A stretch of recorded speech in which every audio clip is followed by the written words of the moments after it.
사직일 며칠 전에 통보해야 한다라는 규정을 한 번쯤은 보신 적이 있으실 텐데요. 그러면 특약이 없는 경우에는 어떻게 해야 할까요? 안녕하세요. 노무법인 창공의 노예은 노무사입니다. 오늘은 사직서를 제출했을 때 그 사직의 효력이 언제 발생하는지에 대해서 말씀을 드려볼까 하는데요. 예를 들어서 내가 9월 5일을 마지막으로 근로하고 사직서 제출을 9월 5일에 했다고 가정을 해볼게요. 만약에 사용자가 사직서를 즉시 수락을 하였다면, 즉 퇴사를 승낙하였다면 퇴직 효력 발생 시기는 그 다음 날인 9월 6일이 되겠죠. 그런데 문제는 사용자가 즉시 수리하지 않는 경우를 좀 살펴볼 필요가 있는데요.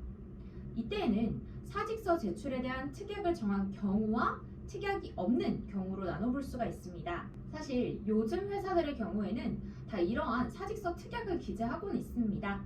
근로계약서나 취업규칙에 사직일 며칠 전에 통보해야 한다라는 규정을 한 번쯤은 보신 적이 있으실 텐데요.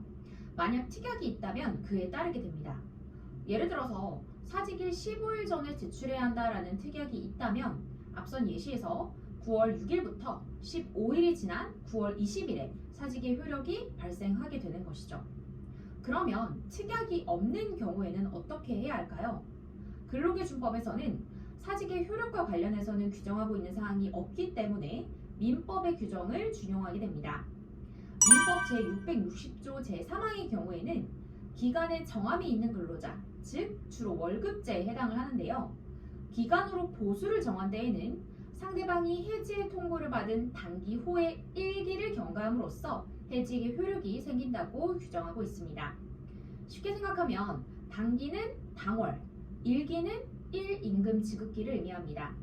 일반적으로 임금은 1일부터 말일까지를 기산하고 있기 때문에 9월 달의 급여가 10월 5일에 나가는 게 1임금 지급기라고 하게 됩니다. 즉 앞선 예시에서 단기, 즉 9월 후는 10월이 되고 10월에 1임금 지급기가 경과를 해야 하기 때문에 10월 1일부터 31일까지의 1임금 지급기가 지난 11월 1일에 최초의 효력이 발생하게 되는 것입니다. 민법 제660조 제2항은 기간으로 보수를 정하지 않은 근로자, 즉 1급제나 시급제가 여기에 해당이 될 수가 있겠죠.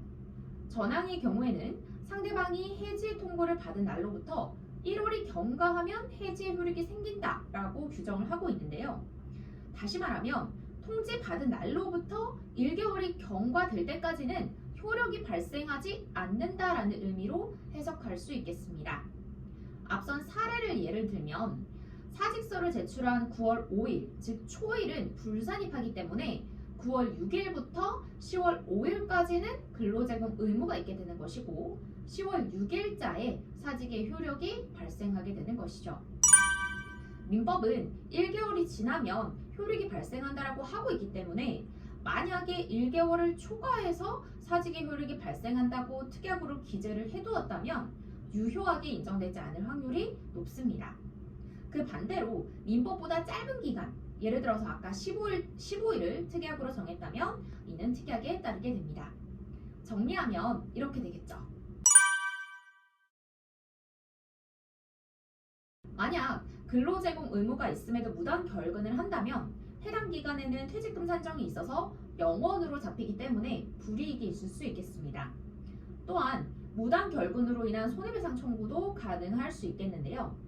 다만 무단 결근 그 자체가 손해배상이 가능하다고 보기는 어렵고 무단 결근으로 인해 발생한 손해를 직접 입증할 수는 있어야 합니다.